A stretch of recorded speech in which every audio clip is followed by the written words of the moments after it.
In today's video, I'm going to teach you how to know tempo of Suno AI Music. By the end, you'll know exactly where to look in Suno to see the BPM, or beats per minute, of any track you've created. This is especially useful if you're syncing music to video, practicing with a metronome, or lining up tracks for a remix. Start by opening your browser and heading to the Suno website. From the main Discover area, move to your personal space by selecting the library. If you don't see your tracks, make sure you're signed into the account where the song was created. Your library is where all your generated songs live, so this is the quickest way to pick the exact track you want to check. Find the song whose tempo you want to know. On that song's card, click the three dots, which is the More Options menu. This opens the action list for that track. From there, choose Edit. This tells Suno you want to view and tweak the song's settings rather than just play it. Next, select Open in Editor.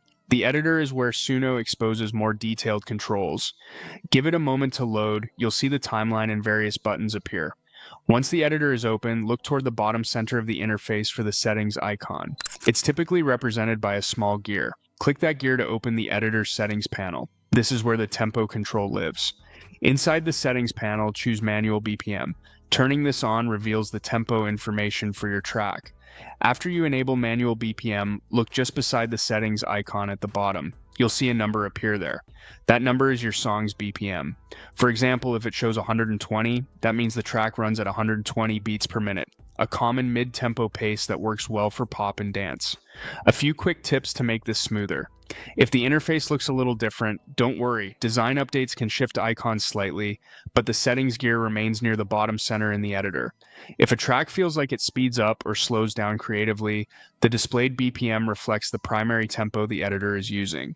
And if the number doesn't appear right away, give the editor a second to finish loading before you click the gear again. That's all there is to it.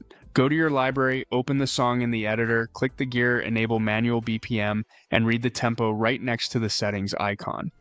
Now you can confidently match your Suno music to any project that depends on a precise tempo.